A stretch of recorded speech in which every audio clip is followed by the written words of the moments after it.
Meeting of the Senate Judiciary Committee will come to order. Today, the Senate Judiciary Committee will hold its first judicial nominations hearing of the 117th Congress. Our first panel will include two circuit court nominees with outstanding credentials. Candace Jackson-Akumi, to be on taking an Illinois seat on the 7th Circuit, and Judge Katanya Brown Jackson for the D.C. Circuit. Our second panel will feature three highly qualified district court nominees, Julian Niels, Judge Zahid Kirishi, both nominated to the District Court of New Jersey, and Regina Rodriguez, nominated for the District of Colorado. Senators Duckworth, Menendez, Booker, Bennett, Hickenlooper will join us shortly to join in introducing the nominees. But before I turn over to them and to Ranking Member Grassley, I'd like to make a few points about this historic day for the Biden administration. Looking at this slate of nominees, I'm struck that they not only bring qualifications that are extraordinary to this next level of achievement, but also demographic and professional diversity. We need it on the federal bench. I'm reminded of what President Lyndon Johnson said when he nominated Thurgood Marshall to the Supreme Court in 1967. Mindful that he just sent up the nomination of the first African-American Supreme Court justice, President Lyndon Johnson said that Marshall, quote, has had a distinguished record as private counsel and as government counsel in the courts of the land. I believe he's already earned his place in history, but I think it will be greatly enhanced by his service on the court. Johnson continued, I believe he earned that appointment. He deserves that appointment. He's best qualified by training and by very valuable service to the country. I believe it's the right thing to do, the right time to do it, the right man in the right place. Importantly, he closed with this admonition, I quote, I trust that this nomination will be promptly considered by the Senate. Well, I would say, if I could, to President Johnson, a lot of nominees wish the very same thing. Surveying these five nominees, I believe that they are qualified by training, have distinguished records, they're the right nominees to fill these vacancies, and they've earned and deserved these appointments. All five of these nominees are people of color. They also come from a range of professional backgrounds. All five received well-qualified ratings by the American Bar Association. Both circuit court nominees are former federal public defenders and will, as a result, bring that perspective and experience that is far too often missing on the bench. And that's not a partisan point of view. In fact, scholars at the Cato Institute, hardly a liberal bastion, have highlighted the critical importance of adding more public defenders to the ranks of the judiciary. Today, we're on our way to doing just that. Today's district court nominees likewise represent a depth and breadth of experience that will serve them well on the bench, and that will in turn serve the people of New Jersey and Colorado. This district court panel includes Julian Niels, an expert in municipal law and a dedicated public service, who presided over more than 6,000 cases in the Newark municipal court system. Judge Zahid Kirishi, a decorated military veteran, federal magistrate who, if confirmed, will be the first American Muslim to sit on an Article III court. Regina Rodriguez, a path-breaking former chief of the Civil Division in the Colorado U.S. Attorney's Office, whose mother's family was interned during World War II in one of our nation's most shameful moments. And while this breadth and depth of experience is important, so too is the confidence we can have that all these nominees, once confirmed, understand their responsibility as judges. It's a welcome change to see nominees who've been selected for their credentials and abilities, rather than those who've simply checked a box in their political experience. For 4 years, President Trump nominated and Senate Republicans approved far too many nominees, many of whom never should have been nominated. 10 of the nominees in the Trump administration for lifetime appointments to the federal court had been found unanimously unqualified by the American Bar Association. But that didn't deter their nomination and in most cases their selection.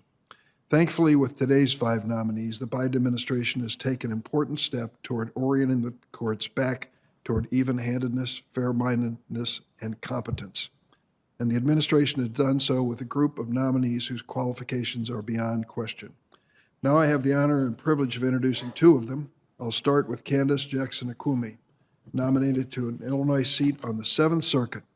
Ms. Jackson-Akumi is the daughter of two judges. Her father, Judge Raymond Jackson, is a federal district court judge in Virginia. Her mother, Judge Gwendolyn Jones Jackson, previously served as a state court judge.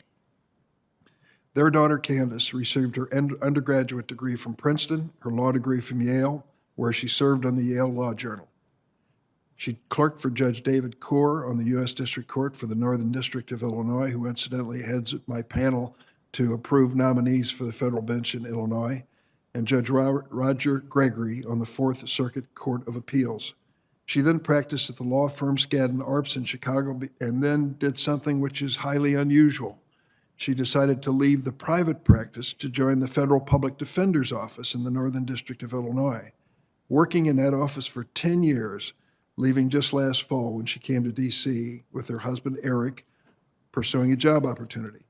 For the last several months, she's practiced at the D.C. office of the law firm Zuckerman Spader.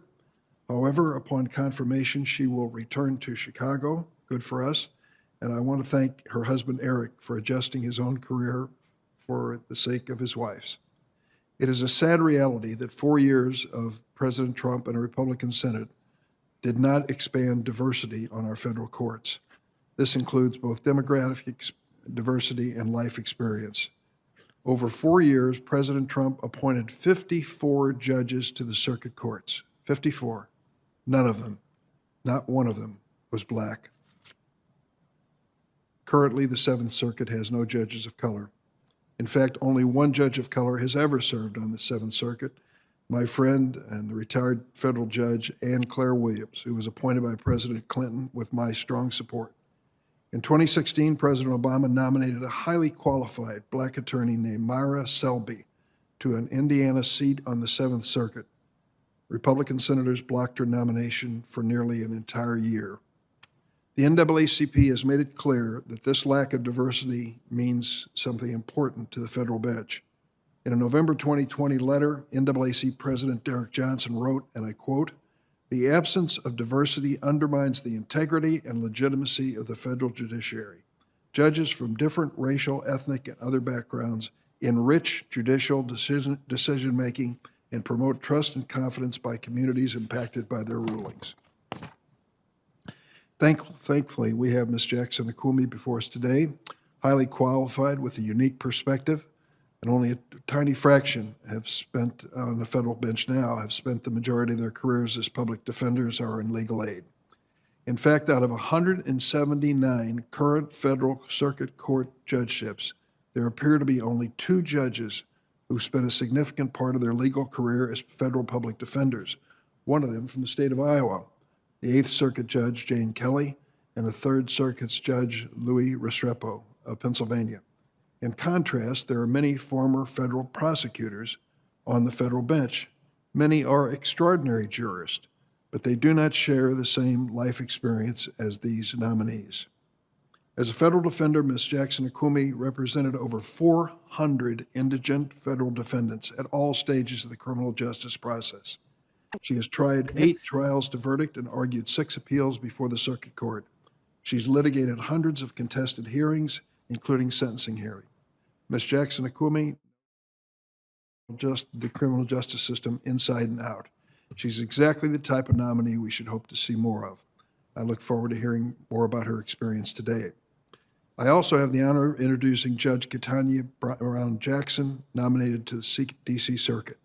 Judge Jackson was born right here in Washington, D.C., where her parents, who were natives of Miami, were at the time working as public school teachers. When she was 3 years old, Judge Jackson and her parents went back to Miami so her dad could go attend law school at the University of Miami. He later served as a principal attorney for the Dade County School Board, while Judge Jackson's mother served for 14 years as the principal of a leading magnet school in the Miami area. Judge Jackson herself attended Harvard and Harvard Law. She then went on to a series of clerkships at the District Court, on the First Circuit, and finally, Supreme Court clerkship for Justice Stephen Breyer. The breadth of her legal career is impressive, from her work in private practice at the law firm Morrison & Forster, to her service as an attorney on the U.S. Sentencing Commission, to her time as a federal public defender. Judge Jackson is well known to us on this committee in light of her prior nominations to the Sentencing Commission and the U.S. District Court for the District of Columbia. And I might note, she won unanimous support for both of these roles from this committee and from the Senate as a whole. There are two aspects of Judge Jackson's record I'd like to highlight. First is her tenure on the Sentencing Commission.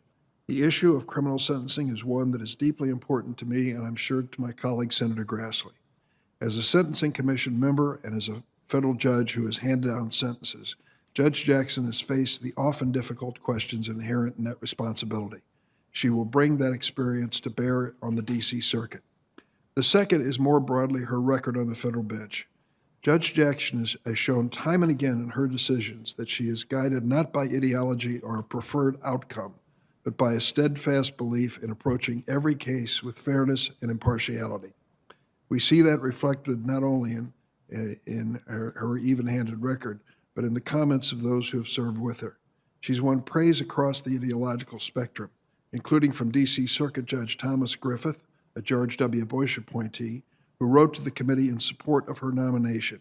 Judge Griffith wrote, and I quote, "Although she and I have sometimes differed on the best outcome of a case, I have always respected her careful approach and agreeable manner, two indispensable traits for success in a collegial body."